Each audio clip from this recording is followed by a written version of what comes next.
Hello, Daphne here with another video for you. This one's titled, Want to Become a Spice Girl or a Spice Guy? There are a few destinations on planet Earth where you could find yourself with that moniker, Spice Girl or Spice Guy. Now, where would that place be? Well, one such destination is the island of Zanzibar, an archipelago off the coast of Tanzania, East Africa, where a great deal of spices are grown. The soil there is very fertile. Over the centuries, Arab traders came with bundles of fruits and spices to plant here because of Zanzibar's ideal climate. Do you have a favorite spice? Mine would be cilantro, nutmeg, cinnamon, and curry powder. But there are so many amazing ones. I'd like to know what yours are.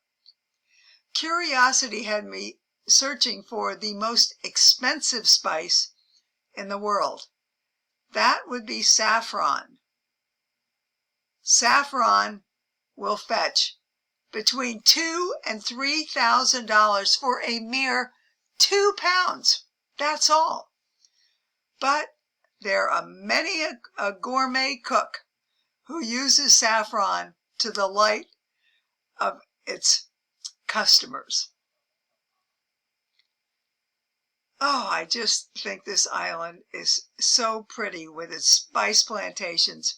This picture on the right here is of a little boy holding some fresh herbs and spices, and below are some of the offerings from a local market. Aren't they colorful? And I love the fact that Zanzibar not only is a place with incredible spices, but it has absolutely beautiful beaches along the Indian Ocean.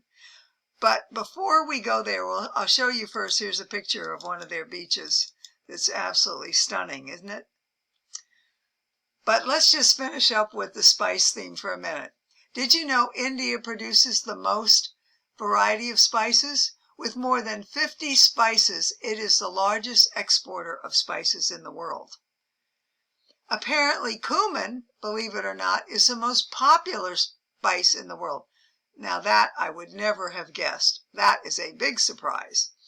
The most commonly used, at least according to what I saw on the internet, is coriander or cilantro. Another surprise. Africa and Europe use garlic the most, and in the Mediterranean area, oregano is the spice of choice. No surprise there. So, if spices are not your thing, Zanzibar is known for its idyllic beaches and mild temperatures. No spike in Fahrenheit or Celsius here. But if beach going is not your thing, then check out the town of Stone Town, which is the capital of Zanzibar. And part of that town, known as the Old Quarter, is a UNESCO World Heritage Site.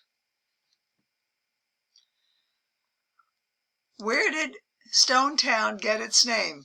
It came from the old group of Arab traders bringing those spices to the island. And they built in the 18th century lots of houses. And guess what? They were all made of stone, and therefore the name Stone Town. And there is some favorite trivia of mine about this capital city. There was an absolutely amazing Scottish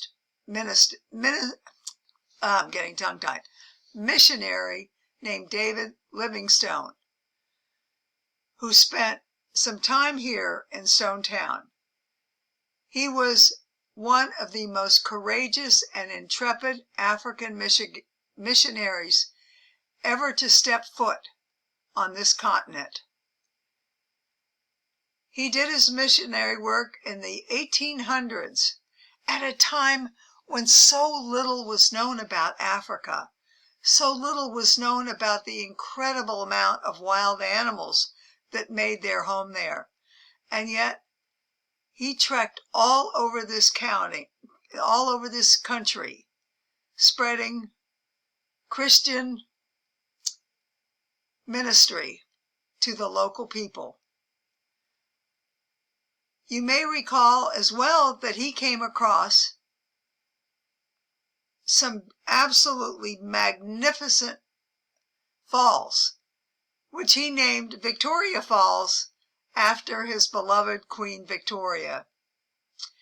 And there's one more piece of trivia about Zanzibar and Dr. Livingstone and Africa, and that would be the Moody Blues song titled Dr. Livingstone, I Presume. That is one of my very favorite Moody Blues songs, and I love their music to this day because it is such a beautiful combination of both lyrics and music. Whether it's Spice Plantation, oh here, I want to show you a picture of David Livingstone. There's David on the left and the Moody Blues on the right.